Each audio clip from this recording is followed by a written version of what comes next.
여기 보면은 표창장이나 이런 게 있는데 몇 년도부터 시작하셨어요? 시작하신 거? 2005년도요. 아, 2005년도. 네네, 자활 사업단에서 2005년. 자활 사업단이 자활, 네네. 저희가 이제 허브 이야기는 네. 제가 이제 사업계획서를 쓰고 네. 지역자활센터에 이 사업계획서를 내고 네. 지자체에서 허가받아서 네. 허브 이야기가 된 거죠. 자활 기업이란 게 그럼 어떤 기업을 자활 기업이라고? 자활기업은 취약계층에 계시는 분들과 같이 함께 네. 나누는 일터예요. 아, 일터. 네네. 일자리를 나눈다. 네네. 아, 그러면 이제 뭐 정부 부처가 있나 이렇게 소관하는 정부 부처가? 보건복지부.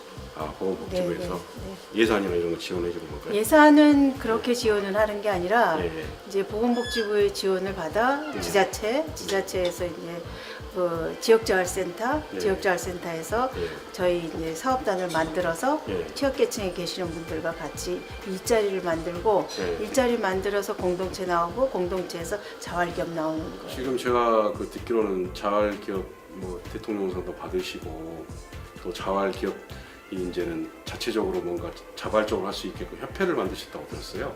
아, 협회는 예. 이제 제일 먼저 생긴 것이 경기자활기업협회고요. 경기자활기업협회는 예. 지금 9회차예요. 9회차. 올해 이제 9회 총회를 했는데 저 제일 먼저 생긴 것이 경기자활협회고 경기자활협회에서 확산이 된 게 전국자활 지역협회가 생겼고요. 지역협회. 네, 지역협회가 다 생기고 작년에 이제 3월 10일 날 지역협회 가지고 이제 같이 또 뭉쳐야 되니까 전국자활기업 협회를 만들어야 되겠다 해서 네. 3년 정도 준비위를 했고 네. 작년 3월 10일 날 이제 창립총회를 했는데 창립총회 때 이제 제가 전국자활기업협회 회장으로 추대가 됐죠. 회장 추대된 게 이제 만장일치로해서. 네네네네. 아유, 대단하게 그래도 신망이 높으시고 그러시는.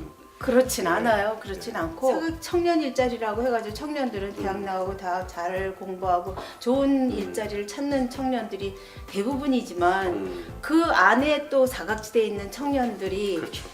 뭐 몸도 좀 안 좋고 또 뭐 지체가 좀 안 좋고 해가지고 사각지대에 있어서 아무 일도 못하고 그냥 수급자로 있는 그런 청년들도 많아요. 근데 그분들이 그냥 아무 일도 안 하고 그냥 나이 먹고 이렇게 되다 보면 결국은 거리에 나가게 되고 거리에 나가면 노숙자 이게 계속 반복적인 우리나라의 그 사각지대 아니에요. 네. 근데 요새 이제 그 현 정부에서 이제 그 사각지대에 있는 청년들이 일자리라고 전문 인력을 키우고 뭔가를 가르쳐서 기술을 가르쳐서 일을 하면서 살아갈 수 있는 그런 거를 만들다 보니까 여러 가지로 이제 일이 많고 이렇게 하게 되죠. 원주의 저기 방곡동이라는 곳에 한 1000평 가까이 지금 밭이 있는데 거기에 일하시는 분이 한 17분 돼요.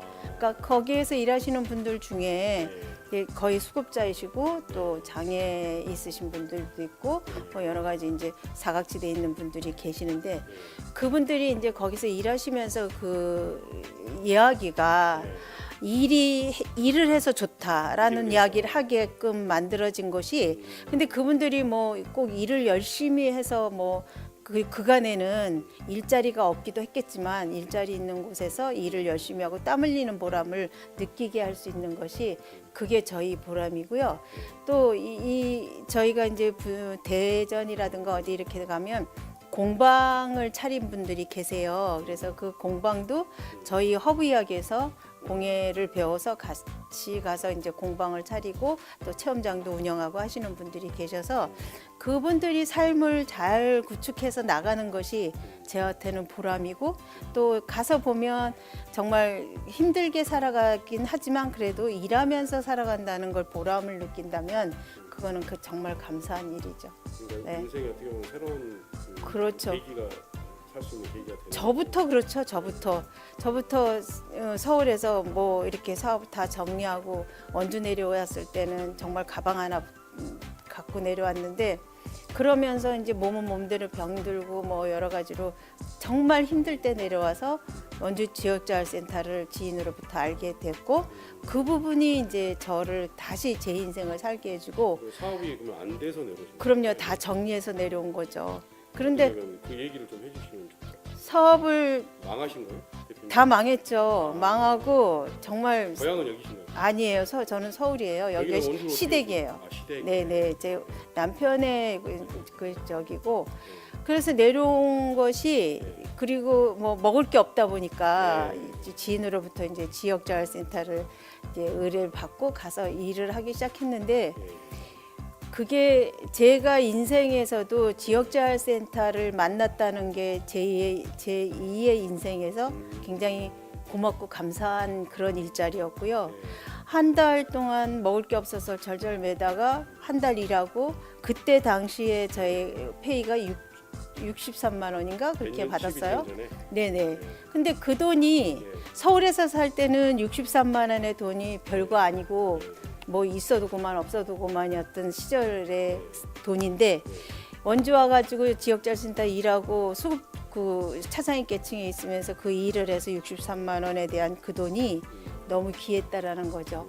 그러니까 그 당시에 63만 원에 대한 그 지금도 그게 굉장히 가슴에 벅찬 일이고 또 그 돈을 받음으로써 내가 생계를 유지할 수 있다는 거에 너무 감사하고 그거로 인해서 지역자활센터 통해서 제가 이런 일자리를 마련하고 이런 허브야기 같은 이런 기업을 끌고 갈 수 있다는 그 자체가 감사하고 지역자활센터 만나면서 거기에 일하시는 분들 그 아주머니들 그 혼자서 살면서 그 돈 받아서 아이들 공부시키고 대학까지 하는 그런 분들 봤을 때 굉장히 제가 도전을 해야 되겠다는 그런 마음도 가질 수 있게 만든 것이 바로 지역자활센터죠.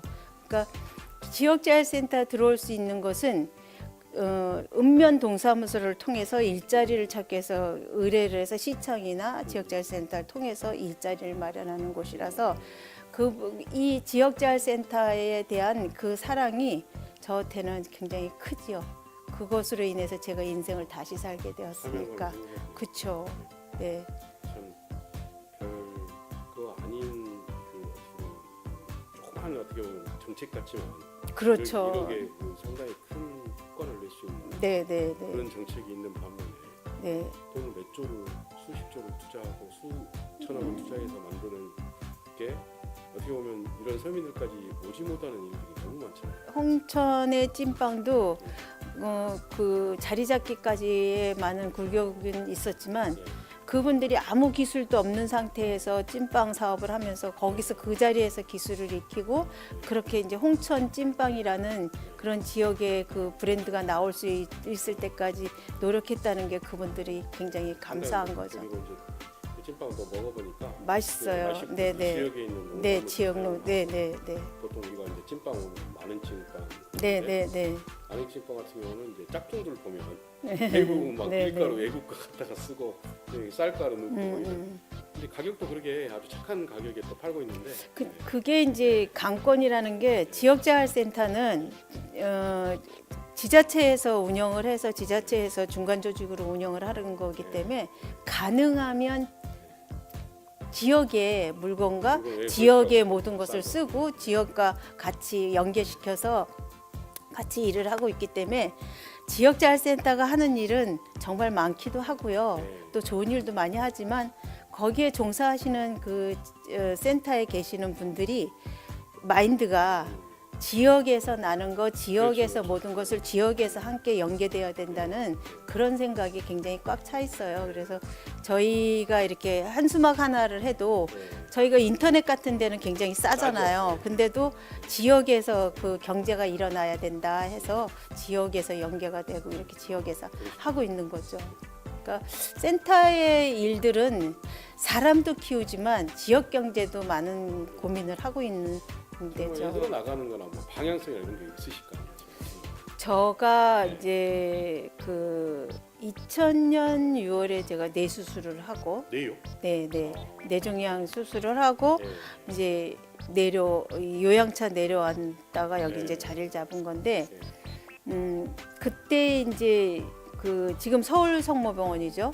거기서 2달도 못 산다는 사형 선고를 받았었어요. 2달도 못 산. 네, 근데 하나님이 이게 이제 크리스찬이라고 말씀하시니까 이제 하나님이 저는 그때 당시에 내가 너무 힘들고 너무 막 빚쟁이들이나 뭐 이런 사람들한테 너무 휘둘리고 법원으로 뭐 쫓아다니면서 이렇게 힘들어서 아예 죽는 게 낫다라는 생각을 하고 있을 찰나에 병이 나서, 그리고 또 그 당시에 내가 그 1,500 정도에 들여서 수술을 하고 다시 살아야 되겠다는 의지가 없었어요.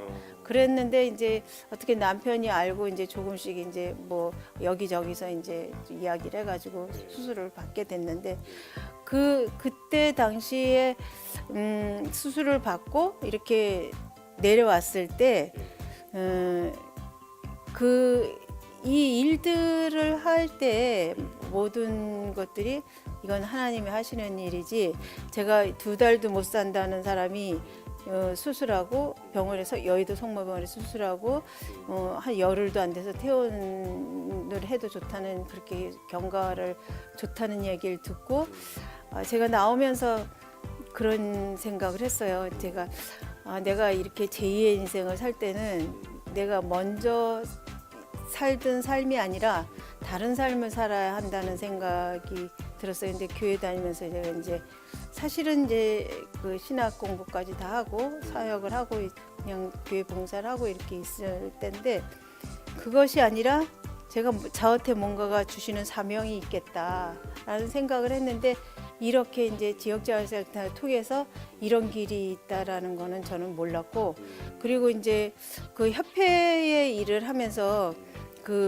이 자활기업들이, 자활사업단들이 너무 열악했어요. 정말 열악했고, 정부에 누구든지 뭐 어디든지 자활기업하면 아무도 모르고, 실제로 이제 지자체에 있는 공무원들도 자활기업이 뭐야 하고 반문을 할 정도로 자활에 대한 그 홍보가 돼 있질 않아서 이건 아니다.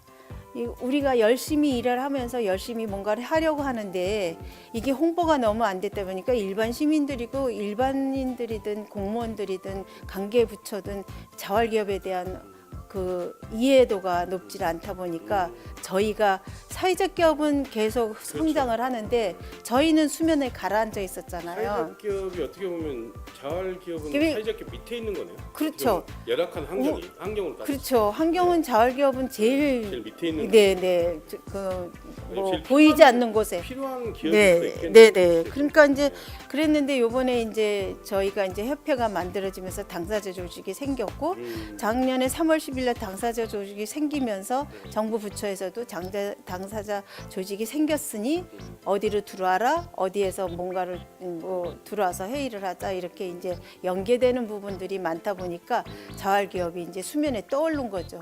그러면서 이제 작년에 7월 12, 13, 14 이제 통합박람회를 하면서 자활기업은 완전히 부상이 된 거죠. 작년에 했는데 네, 네. 거의 이제 많이 알려진 상태죠. 거지만은 네, 네. 제가 이제 그 역할을 좀 많이 하겠습니다. 많이 알려진 상태라서 그때만 해도 그 13개 부처가 같이 이제 회의를 하면서 이걸 시작을 했는데, 그 부처에 계시는 분들도 자활기업에 대한 생리를 잘 모르시니까 그걸 이제 저는 이제 앉으면 자활기업이 어떻다, 자활기업이 어떻다, 자활기업이 어떻다 이거를 이야기하는데, 제가 허브이야기 대표라는 건 모르는 사람이 더 많아요. 그 강가대에서. 그러다 보니까 이제 나중에 이제 자활기업 대표인데 상호가 허브이야기구나 하고 얘기를 하지, 제가 제 입으로 허브이야기 대표입니다 소리보다 우선 자활기업 대표입니다 이렇게 얘기가 됐던 거거든요. 그러니까 제가 이제 이 뇌수술을 서너 번을 더 받고 이렇게 해서 손 하나 몇 번 받으시나요?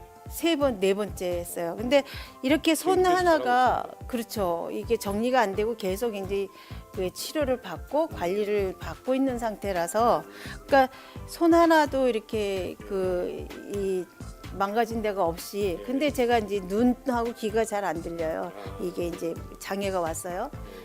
그거 외에는 하나님 보시기에 정말 아름답다는 식으로 어느 누가 봐도 제가 장애인이라고 보는 사람이 없잖아요. 사도바울이 저기 청각이 잘 안 들려도 분명히 하나님 음성 다 듣기도 하고 지혜롭게 슬기롭게 빛과 소금의 역할을 다 하듯이 우리가 마찬가지로 그 역할을 다 하고 있는 상태고, 제가 이제 생명이 지금 어느 정도 남았는지는 잘 모르겠지만 제 생명이 남아 있는 동안은 이제 우리 자활기업이나 기업 대표님들과 기업의 사업단과 함께하는 것이 제 목표이어서 그분들이 아픔이 어디 있는지 그분들이 뭔가가 해결해야 될 분이 뭔지를 저는 이제 관계 부처와 연계를 해서 이제 이야기하고 해결하는 게 저희 오늘은 뜻이죠. 자활